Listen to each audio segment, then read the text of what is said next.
हनुमान बेनीवाल कांग्रेस की डूबती नैया को क्या कोई सहारा दे सकते हैं? बड़ा सवाल है। सहारा दे सकते हैं कहा जा रहा है अशोक गहलोत गुट और मुकुल वासनिक की ओर से ऐसी खबरें आ रही हैं। दूसरी ओर हरीश चौधरी, गोविंद सिंह डोटासरा समेत कांग्रेस के कई कद्दावर नेता इसके खिलाफ हैं।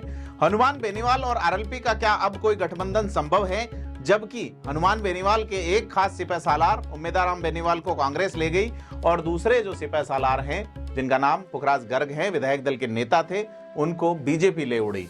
साथ ही जो स्थिति बन रही है कि नागौर सीट पर हनुमान बेनीवाल चुनाव लड़ेंगे या नहीं, कांग्रेस क्या आरएलपी के साथ गठबंधन करेगी या भारत आदिवासी पार्टी जिसने डूंगरपुर बांसवाड़ा में अपने प्रत्याशी के तौर पर राजकुमार रोत को उतार दिया है, क्या राजकुमार रोत प्रत्याशी होंगे?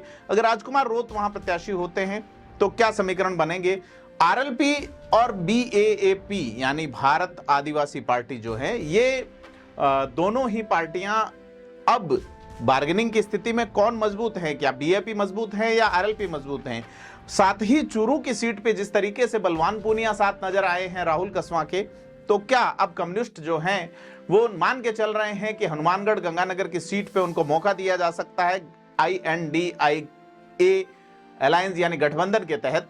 बड़ा सवाल है। इन सब पे विश्लेषण करेंगे आज और इनका क्या आउटकम पड़ेगा राजस्थान की खास खास सीटों पे। नमस्कार, मैं प्रदीप हूं, आप थिंक 360 देख रहे हैं। राजस्थान में खास करके जब विधानसभा चुनाव हुआ तो आरएलपी ने एक अच्छा वोट सिक्योर किया था, जिसको 9,46,000 के आसपास वोट आरएलपी ने कब्जाए थे। 78 सीटों पे आरएलपी चुनाव लड़ी थी और उनका गठबंधन भी था आजाद समाज पार्टी, कांशीराम जो कि जिसके मुखिया जो हैं वो चंद्रशेखर आजाद रावण हैं। तो रावण और हनुमान का जो गठबंधन था उसमें से आरएलपी की बात कर रहे हैं कि 78 सीटों पे चुनाव लड़ी आरएलपी, एक सीट चुनाव जीत सकी आरएलपी की, और वो हनुमान बेनीवाल खिंवसर से खुद ही जीत सके। हालांकि जो बायतू की सीट वो जीतते जीतते रह गए, बहुत कम, 1000 वोटों से भी कम अंतर में। उन्हीं उम्मीदवार बेनीवाल को हनुमान बेनीवाल एक गठबंधन करते, उससे पहले ही हरीश चौधरी ले उड़े और कांग्रेस ज्वाइन करवा दी।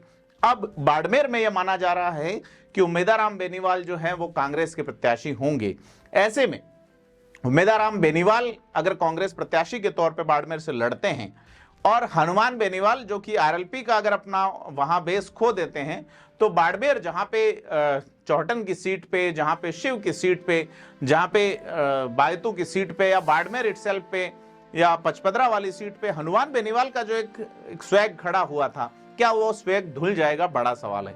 हनुमान बेनीवाल जो है अगर अलग प्रत्याशी उतारते हैं, मसलन की कांग्रेस से गठबंधन नहीं करके अगर वो उतारते हैं बाड़मेर जिले में अपना प्रत्याशी लोकसभा क्षेत्र में, तो उसका सीधा सा फायदा जो उनके दोस्त हैं कैलाश चौधरी उनको हो सकता है। तो क्या हनुमान बेनीवाल सिर्फ नागौर की सीट के लिए सारा जो प्रभाव है उसे छोड़ देंगे? क्योंकि हनुमान बेनीवाल का प्रभाव जो है वो लोकसभा की 8 सीटों पर वो खुद बताते रहे हैं, जिनमें अजमेर है, जिनमें पाली की सीट है, जिसमें जोधपुर है, बाड़मेर जैसलमेर है, नागौर, बीकानेर, डूंगरपुर चित्तौड़गढ़ की सीट पे उनके प्रत्याशी मावली से जो कुलदीप सिंह थे उन्होंने खासे वोट लिए।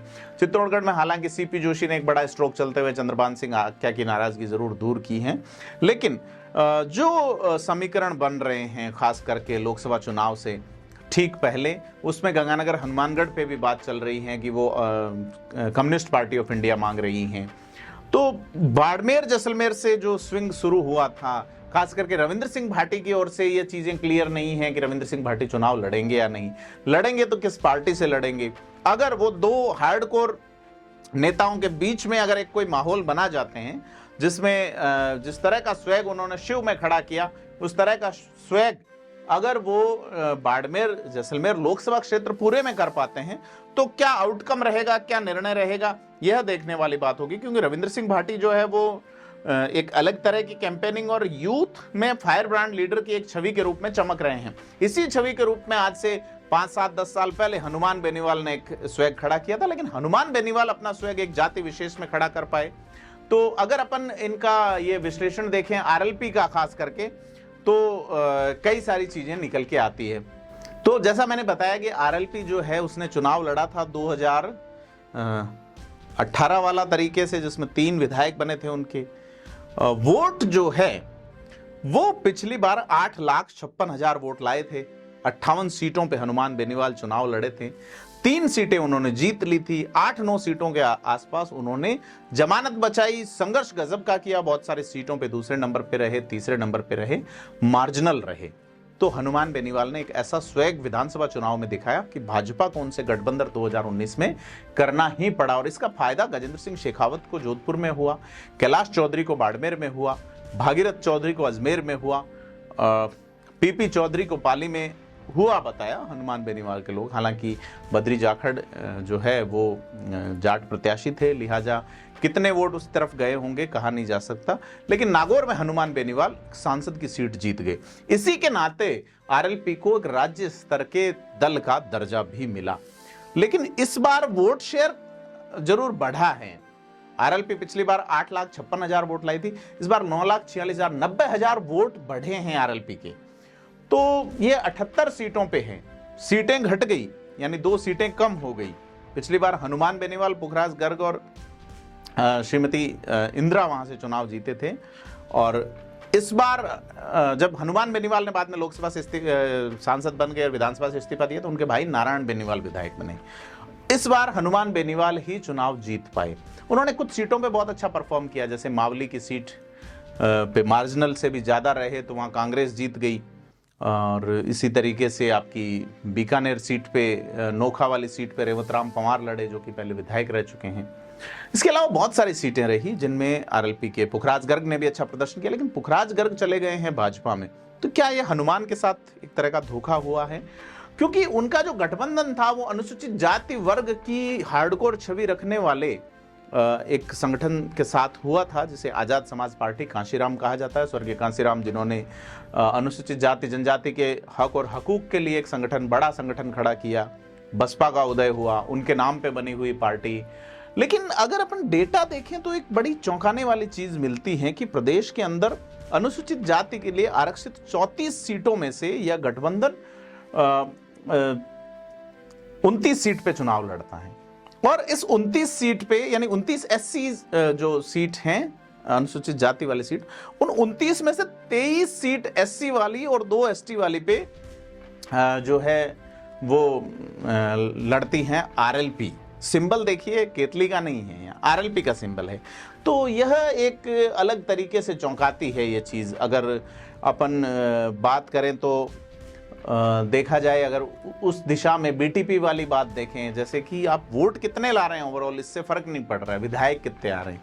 मतलब कि आरएलपी 8,56,000 वोट पिछली बार लाके 3 विधायक बना गई। इस बार 90,000 वोट गए लेकिन विधायक एक ही रहा। पिछली बार बीटीपी की बात करें तो बीटीपी ने पिछली बार 2.5 लाख वोट लाके ही 2 विधायक बना दिए, रामप्रसाद डिंडोर और राजकुमार रोत और रामप्रसाद डिंडोर, जिनका जिक्र हम आगे करेंगे कि किस तरह से भारत आदिवासी पार्टी का निर्माण हुआ और राजस्थान में खास करके वागड़ की राजनीति बदल गई, एसटी एरिया की राजनीति बदल गई।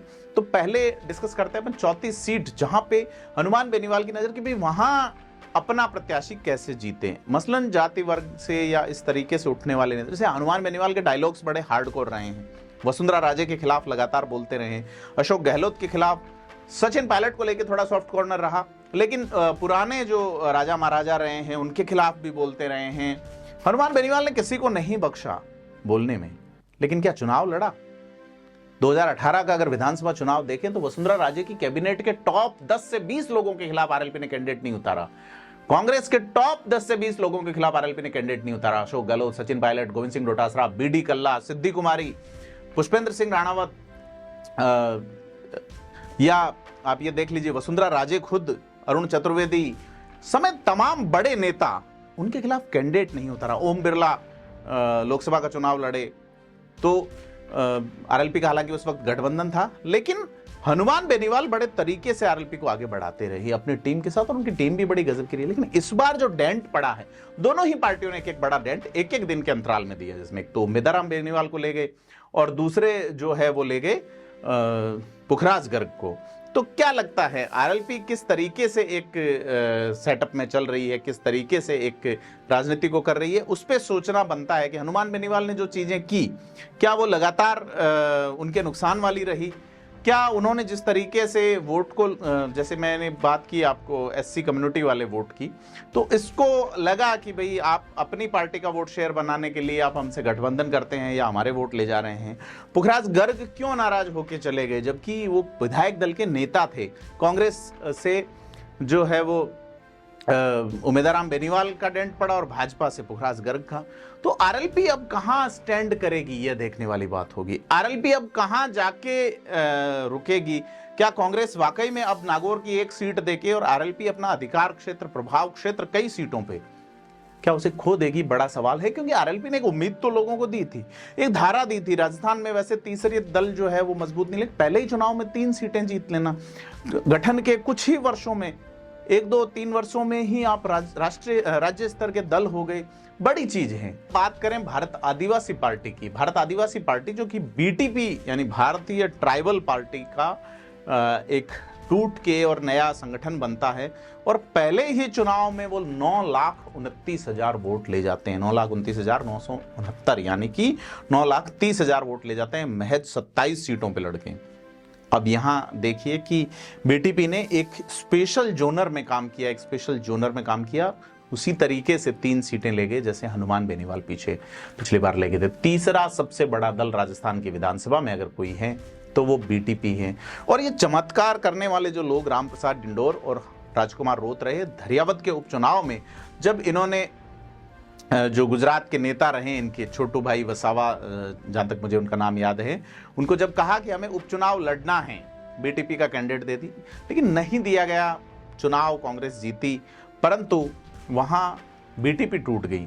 लोगों ने नई पार्टी बना ली, रामप्रसाद डिंडोर, राजकुमार रोत ने, और नई पार्टी बना के इन्होंने, और ये लोग हमेशा जो आदिवासी लोग हैं उनका मुद्दा जरूर तरीके से उठाते रहे हैं। इनकी आइडियोलॉजी या उन चीजों को आप पसंद कर सकते हैं, ना पसंद कर सकते हैं, लेकिन इग्नोर नहीं कर सकते। जिस तरीके से ये लोग लेजिस्लेशन में बोलते हैं, जिस तरीके से मुद्दे उठाते हैं जनता के, आपकी सारी ही विचारधाराएं किसी को भी पसंद आए जरूरी नहीं है।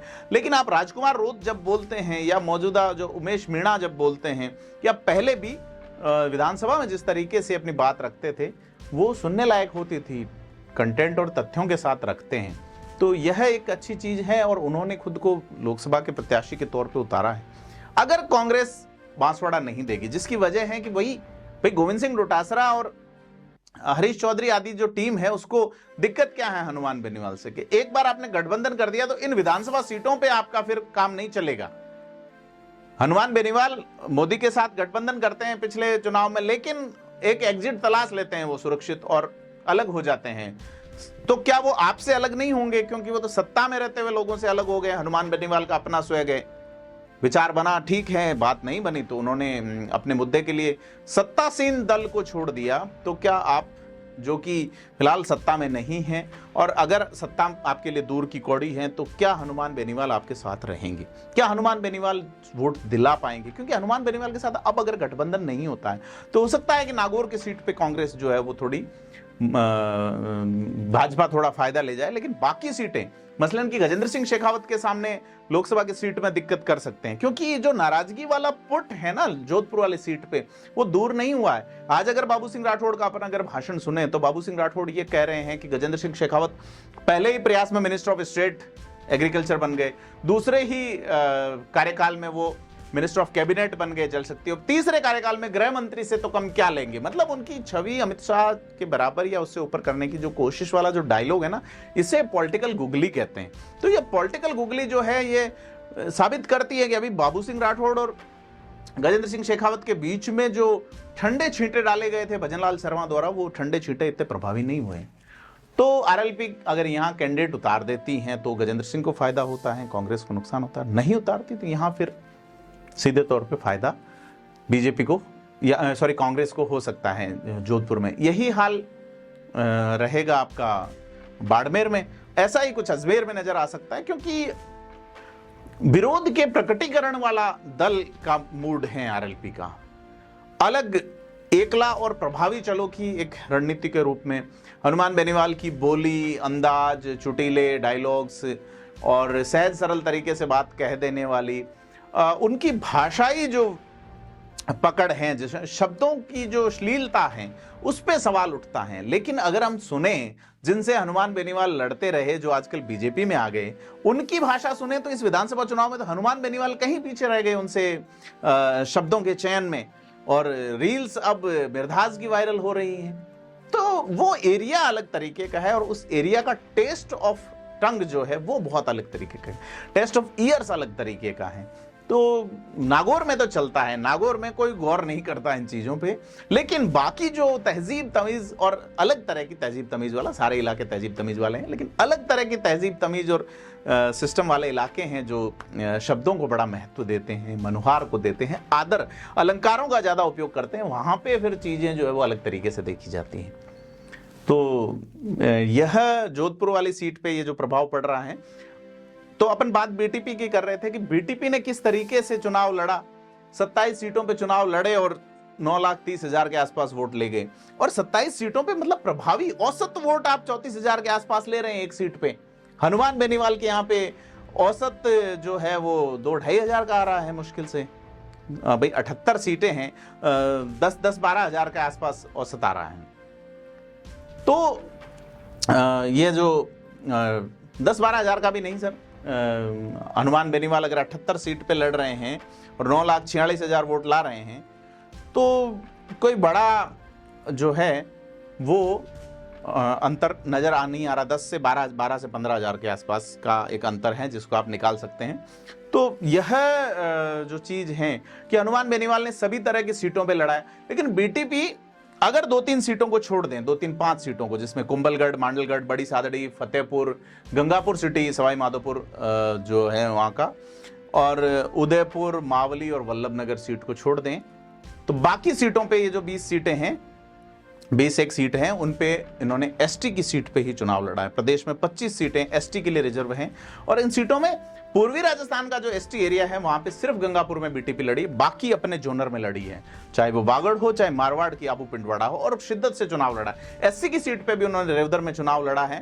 तो यह जो देखने में आया कि किस तरीके से भारत आदिवासी पार्टी ने एक तरीके से चुनाव लड़ा, और उसी तरीके से अगर कांग्रेस से गठबंधन नहीं होता है तो फिर जो डायलॉग शेखावाटी में चला ना, मोरिया बोलने वाला, तो वहां तो मोरों की संख्या ज्यादा है बागड़ में या आबू में, तो वो मोरिया बोल सकते हैं। किसके बोलेंगे? क्योंकि कांग्रेस मूड का वोट उधर जा रहा है। आप एक चीज सोचिए कि ये 9 लाख वोट जो कि टोटल अंतर से बहुत कम है, ये अगर कांग्रेस के पक्ष में होता तो सत्ता बदल जाती। तो राजस्थान में पिछली बार जिस तरीके से आरएलपी के कारण भाजपा ने सत्ता गंवा दी, उस बार वो बीटीपी ने प्रयोग किया है। तो लेकिन 25 का टारगेट है कि साहब, बीजेपी तो ये मान के चल रही है कि हमारी 25 सीटें आ रही हैं, उनका एक दावा है, कांग्रेस उसमें डेंट डालेगी। लेकिन क्या वो डेंट रहेगा, नहीं रहेगा, हैट्रिक दोहराई जाएगी? क्योंकि राजस्थान में ये सब 3-4 मौके हुए हैं जब कांग्रेस, एक बार तो 1984 का चुनाव था, शिवचरण माथुर मुख्यमंत्री हुआ करते थे, तब कांग्रेस 25 की 25 सीटें जीती थी। इंदिरा गांधी का असैसिनेशन हुआ था उस वक्त, आज से 40 साल पुरानी बात मैं आपको बता रहा हूं। और उसके अगले ही चुनाव में कांग्रेस 25 की 25 हार गई, क्योंकि राजीव गांधी प्रधानमंत्री थे, बोफोर्स कांड हुआ था, जनता दल, भाजपा और ये राइट विंगर सारे मिलकर लड़े थे। तो तीसरा मौका 2014 में आया जब बीजेपी ने 25 के 25 पे कांग्रेस को साफ कर दिया। फिर 2019 में आया जिसमें हनुमान बेनीवाल के साथ गठबंधन करते हुए एनडीए ने साफ कर दिया। अब ये जो 5वां मौका है कि क्या एक ही तरफ सिस्टम जाएगा या उसमें कुछ डेंट पड़ेगा, बड़ी बात है। क्योंकि वागड़ में भी कांग्रेस को यह डर है कि साहब हमारा वोट बैंक जो है विधानसभा चुनाव में जो हमें वोट दे रहा है, हमारे जो विधायक जीते हैं, मसलन बागीदोरा में जो कि भाजपा में चले गए, मसलन दूसरी सीटों पे, तो ये इनका तो फिर कभी लड़ने का मौका ही नहीं पड़ेगा, ये पार्टी मजबूत हो जाएगी। हम कमजोर हैं इसलिए संगठन की बात है। तो ये बड़ी चीज है। यही चीज डर हनुमान बेनीवाल को लेके हरीश चौधरी को है, यही डर गोविंद सिंह डोटासरा को है। लेकिन अशोक गहलोत, मुकुल वासनिक इस चीज पे अड़े हुए हैं। शायद ये गठबंधन हो जाए कि हनुमान बेनीवाल को नागौर से उतारा जाए। लेकिन हनुमान बेनीवाल क्या बाड़मेर में हरीश चौधरी द्वारा दिए गए डेंट और भोपालगढ़ की जो सीट है पाली में पुखराज गर्ग द्वारा दिए गए डेंट को भाजपा के लिहाज से भूलेंगे या नहीं, बड़ा सवाल है।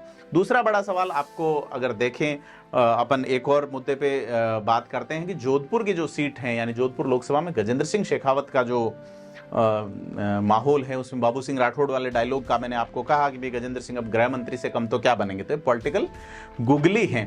करण सिंह उचियारडा से जब एक दिन पहले एक जर्नलिस्ट ने पूछा कि आपका विजन क्या था, वो बोले कि मैं प्रधानमंत्री मोदी से संसद में सवाल करूंगा। गजेंद्र सिंह सवाल नहीं कर सकते। तो यहां सबकॉन्शियस माइंड में जो प्रधानमंत्री अगले नरेंद्र मोदी ही होंगे, तो ये एक उनकी जो पॉलिटिकल डिजाइन कर रहे हैं। कांग्रेस अपने नेताओं को यह तक नहीं बता पा रही कि आपकी डायलॉग डिलीवरी का आफ्टर इफेक्ट क्या होगा। जैसे कि वो कह रहे हैं कि गजेंद्र सिंह शेखावत बाहरी हैं, लेकिन उन्हीं के भरोसे वैभव गहलोत वहां राजपूत वोटों के लिए संघर्ष कर रहे हैं जालोर सिरोही में, तो क्या वो बाहरी नहीं? बड़ी सारी चीजें हैं। तो जो उनकी टीम है कांग्रेस के नेताओं की, शायद वो जो विरोध प्रदर्शन वाली भूमिका में है उससे आगे नहीं निकल पाए हैं कि अब आप प्रत्याशी हैं, आपके शब्द चयन क्या होने चाहिए। तो मुझे लगता है कांग्रेस में ये थोड़ा सा अभाव नजर आ रहा है। इन सब का क्या लब्बो-लुआब रहेगा, क्या राजनीतिक रूप से फर्क पड़ेगा? आपको क्या लगता है कि अगर बीटीपी से गठबंधन, भारत आदिवासी पार्टी से गठबंधन होता है कांग्रेस का, तो क्या फर्क पड़ेगा? नहीं होता है तो यह पार्टी निश्चित तौर पे जो तीनों एसटी की सीटों पे बड़े पुरजोर तरीके से लड़ेगी। सीधे तौर पे नजर आता है कि एसटी की जो 3 सीटें हैं, जिसमें उदयपुर हैं, जिसमें आपकी डूंगरपुर बांसवाड़ा है, और उसके अलावा जो सीटें हैं करौली धौलपुर, और ये जो आरक्षित सीटें हैं भरतपुर वाली, या आपके बीकानेर या गंगानगर। तो बीकानेर गंगानगर में तो कम्युनिस्ट डिमांड कर रहे हैं। बीकानेर से तो कम्युनिस्ट के सांसद शौकत सिंह मक्का सर पहले रहे भी हैं। कम्युनिस्टों का प्रभाव रहा है इस इलाके में। तो अब देखना है क्या रिजल्ट रहता है, क्योंकि यह चीजें बड़े पैमाने पे फ्लोट हो रही हैं कि राजस्थान की पॉलिटिक्स अब किस दिशा में जा रही है। आपको क्या लगता है, हमें कमेंट करके जरूर बताएं कि रविंद्र सिंह भाटी क्या करेंगे बाड़मेर में। आपको क्या लगता है कि गजेंद्र सिंह शेखावत और करण सिंह उचियारडा में आरएलपी का क्या योगदान रहेगा? आपको क्या लगता है, हनुमान बेनीवाल को टिकट दे देगी या गठबंधन हो जाएगा? या आपको क्या लगता है जो पार्टी है भारत आदिवासी पार्टी, जैसे राजकुमार रोत विधायक खुद खड़े हुए हैं, तो ये सारी चीजें हैं, हमें कमेंट बॉक्स में बताएं और वीडियो को लाइक शेयर करें और चैनल को सब्सक्राइब जरूर करें। धन्यवाद।